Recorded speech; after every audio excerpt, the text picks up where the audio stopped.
Good afternoon, class. Welcome to Chapter 2.6, the Distributive Property. It follows the multiplication of real numbers for a couple different reasons, but one of the main reasons, obviously, is it involves multiplication.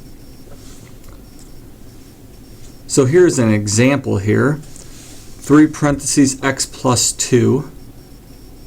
So if we don't know what x equals, then we have this 3 on the outside, and truly there is a multiplication sign right there in between the 3 and that first set of parentheses right there, that first parentheses.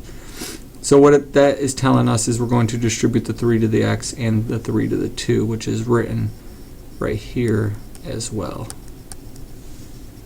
Okay, so then this would equal 3x plus 6. We don't know what x equals, so we would just leave our answer as that, 3x plus 6. So in the equation above, the factor 3 is distributed to each term of the sum x plus 2. There are 4 versions of the distributive property. So here are the different versions of what could occur,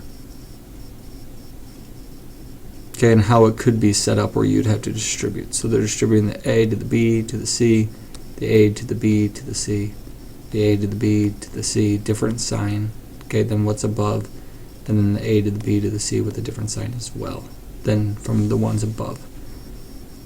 So I would say write these down. The most important thing when you distribute are the signs, and we'll go through those. It's very important that you notice the sign, especially of the number that you are distributing. So using the distributive property, we have parentheses 1 plus 2x and the parentheses 8. So we're going to distribute the 8 to the 1 and to the 2x. So we know that this is 8 plus 16x. Now I usually like to write it in standard form, so I would write it as 16x plus 8.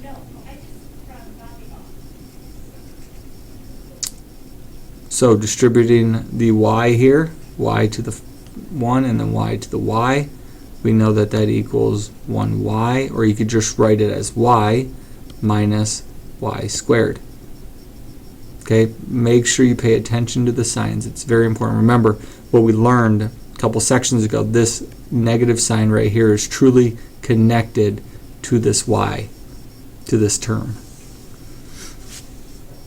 So negative 3, distribute that in. Negative 3 times x is negative 3x. Negative 3 times a positive 4 is a negative 12. So the signs, again, very important. That's why I also like to say it out loud. You don't have to say it out loud, but just in your head, so that you can really understand the value on each of the terms and what that term should be, whether it should be negative or positive. Going back to our rules that we learned when we discussed the adding and subtracting and multiplication of real numbers. So here we have this negative sign all by itself in this example right here. But remember I said before, this really has a negative 1 in front of it. So I'm going to distribute a negative 1 to both of these right here. So we get negative 6, and the negative 1 times a negative 3x would be a positive 3x. You could also write this as, if you need to write it one more step, negative 1 parentheses 6 plus a negative 3x. Remember when we did the subtraction, we were turning things into a plus problem and connecting and showing that that second term was truly negative. Okay, so you'll get the same answer as the negative 6 plus 3x, but just a different way to do it.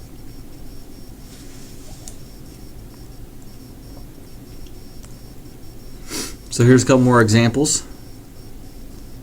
Here we have parentheses, we have parentheses x plus 3 and parentheses with an x on the outside. So we're going to distribute the x.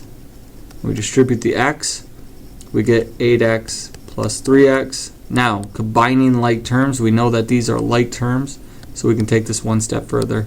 We have 11x there. They're like terms because they share the same degree on the variable. their exponent is a degree of 1, so we can combine them. So we add their coefficients together, the 8 and the 3, to get 11x. Some of you already maybe could, parentheses first, add that together already, and then distribute that x. So you get 11x. Down here at the bottom, okay, 3 minus 2, parentheses 4 plus x. Now, remember, we can write this a different way too, however you like to write it and see it. Okay, those are both saying the same thing, but that just shows you that this minus sign is truly a negative sign on that 2. So, let me rewrite the problem over here. So 3 minus 2, 4 plus x. So you're distributing, you're not just distributing a 2 now, you're distributing the sign that goes with it. Okay, so you're distributing this whole thing, this whole negative 2 that goes with it. So we got 3 minus 2 parentheses 4 plus x. Now I distribute the whole negative, so that's why it may be important to write it like this so you can see it. But either way, just so that you remember that that sign gets carried with that number that you're multiplying, that you're distributing. So we have 3, negative 2 times 4 is negative 8. Negative 2 times x is negative 2x. Now combine like terms. These are like terms right here. So a standard form, I'm going to put this first, even though it's negative 2x. And then 3 minus 5, which we can think about as 3 plus a negative 8. I'm sorry, I gave you the answer, but 3 plus a negative 8, which is negative 5. Okay, so again, like I said a couple slides ago, it's very important that you notice the sign that you're distributing. Talk yourself through the distribution property.